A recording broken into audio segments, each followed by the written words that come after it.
Okay, it's a few days later and all my parts have arrived. So let me show you what I've got and what I'm going to be doing.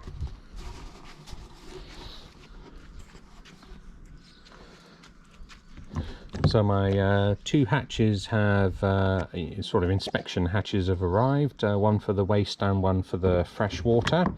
And on the freshwater tank, which is the one I've got here, I'm going to put it basically in the middle on the top there. I've already put some masking tape on, as you can see, and drawn my circle for that. One interesting point with this I found is if I turn that upside down, the diameter of that is pretty well the same as the diameter of the hole that you need. So what I did was simply I turned that upside down and drew around that, and I'll make sure I'm reasonably generous and cut just outside this line with the jigsaw, and then that should then fit in there perfectly. So that's all prepped up. And I also have my water level gauge thing for the van. So how this works is this is going to be fitted basically next to the hatch there, like so. I thought I'd put them side by side in the middle here, so then if I ever needed to clean this bit, it's easy to get your hand in there and do that. So I'm going to put that in the middle there like that. And how that essentially works is this float on here, as this goes up and down with the level of the water, it will adjust the meter inside. And the meters I have are here. So I've got two analog meters, one with a white face for the fresh water and one with the dark grey face for the grey water. And they do say water on them. And see, we go from empty to full. And then how I'm going to mount this in the van is I've got this little momentary push switch. So if you imagine this sort of mounted on a fascia in the van, little switch in the middle, and then when you press the switch, both of these meters will activate and show you what the level of both of them are at any given time. And then when you switch it off, when you take your finger off, it cuts the power and these will go dead again. So with the press of a button you can see how much fresh water and wastewater you've got at any given time. That's the theory anyway. So without any further ado, let's just cut these holes and get these things fitted.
Okay, so I've got that in with some Sikaflex underneath. Now it's just a case of screwing it down, and I've been to Screwfix and got some stainless steel screws. You need to use stainless steel ones here, of course, because they are going to be dangling in the water and you don't want them to rust. So only just some little small 20mm ones are going to be absolutely fine for this.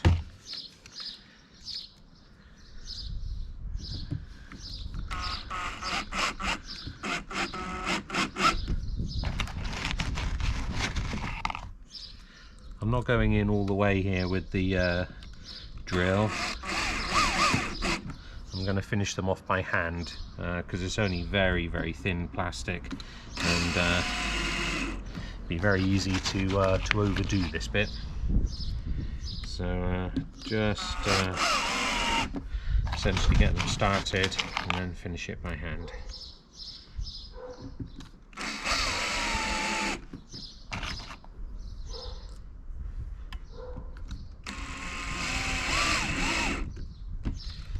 Okay.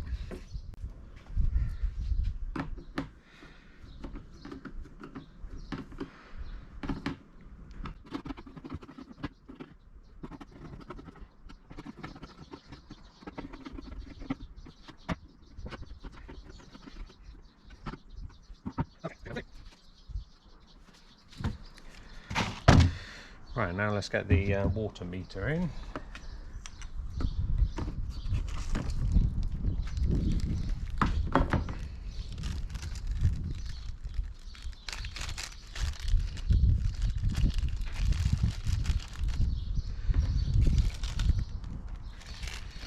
So this does come with a rubber seal, so we don't need to worry about the Sikaflex on this one.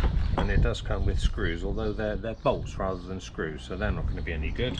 So same stainless steel ones that we were using here, I think.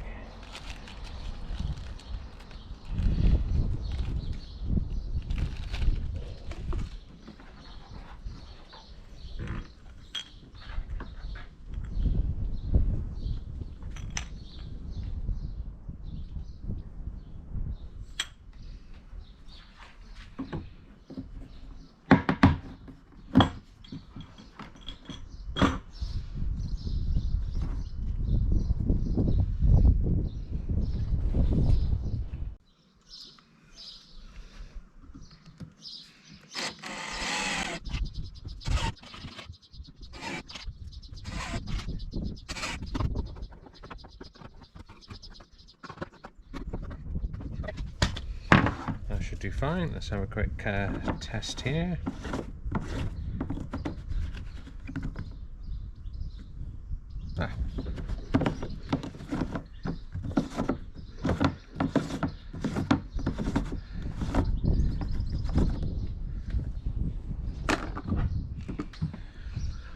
I do notice with these CAC tanks that they do have these little air vents on the tops dotted along, so there's no need in actual fact to run an air vent pipe all the way up to the water inlet that you do with some other ones, because the air will just escape out of these little vents on the top here.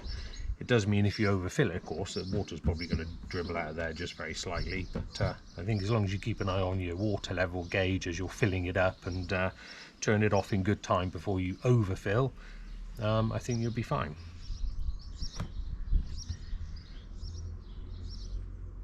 Right, let me do the wastewater one, and then we'll give them both a good wash out, because I've got loads of filings and stuff in there now.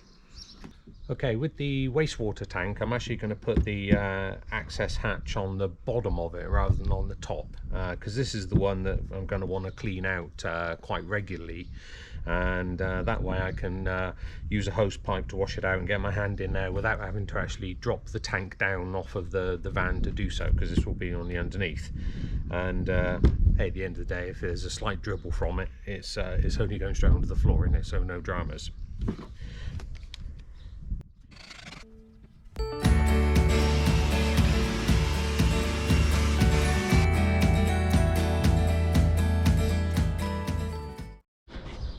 Okay, I think that's looking pretty good, and I'll just show you how we've done this. So we've got water level gauge just in there, put it just at the side of the air vent so that we don't block that.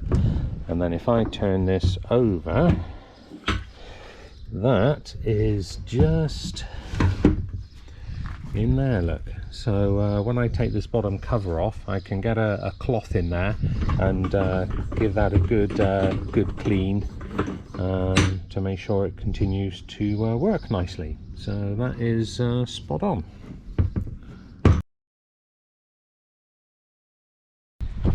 Right, okay, so I've got the hatches fitted and my water gauge levels fitted, and I've extended the cables, and it's all washed out and rinsed, so it's ready to crack on and get these fitted. Right, here we are again. Welcome to the underside of the van once again. Last time I was under here I was doing the gas tank. I must admit it's a lot easier with it up on ramps than doing it down at floor level, because I wouldn't be able to lay like this for a second. Right, let's offer this waste tank into position and get these brackets marked. Right, so I've got my marksman here ready to dab some paint marks where I need them, and then I can drill the holes in the chassis members here for the hooks. Right, let's do it.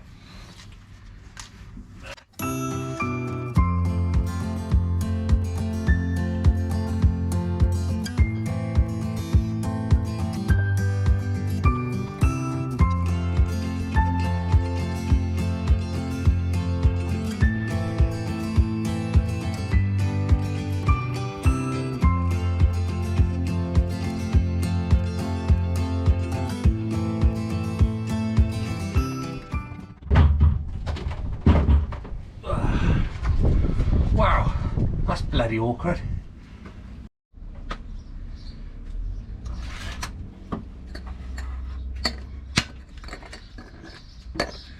Right, okay, with a bit of fighting we're sort of halfway there.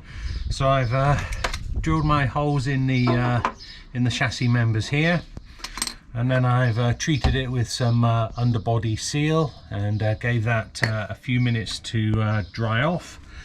And then I've mounted the tank. It's just loose at the moment, just hanging on the nuts there. I'm just going to tighten it up now.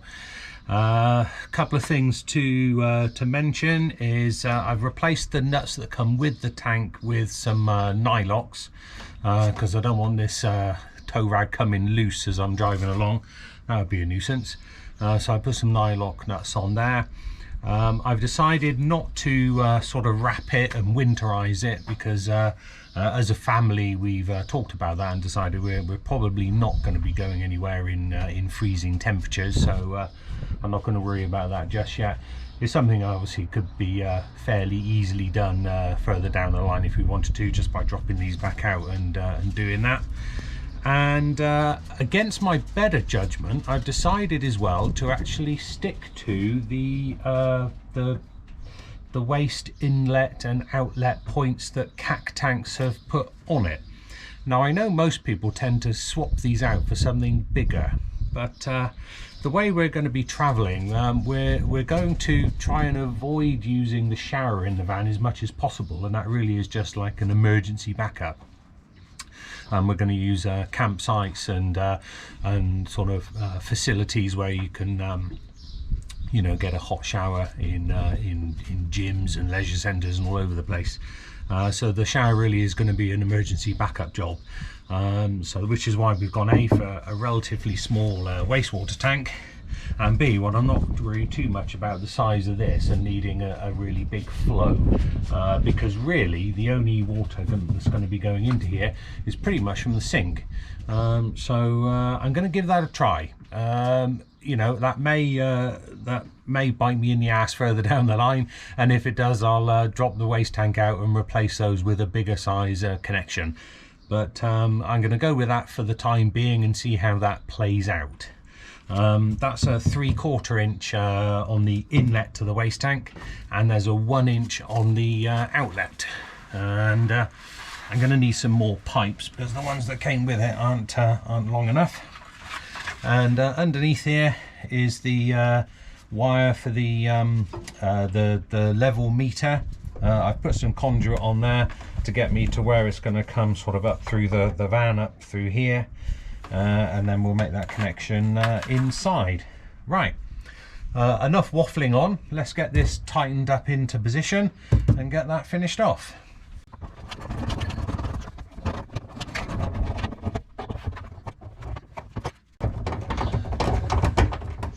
Of course, it's at this point now that I'm regretting using nylocks, because this is going to take all day. So I'll come back to that in a second.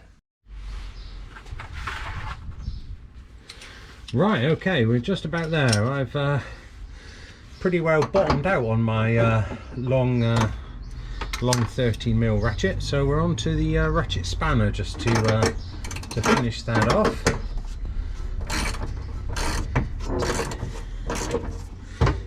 difficult to know exactly how tight to do this, really. I mean, it's tight to the point where it's definitely not moving, but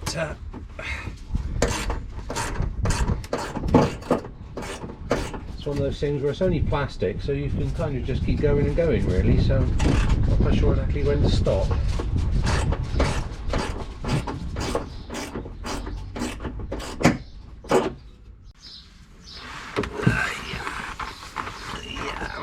Okay, right, with that. Well, that's the first one done. And if that was the easy one, oh shit, I'm in trouble on the second one. Anyway, not to worry. The sun's shining, it's only lunchtime, so let's crack on with number 2.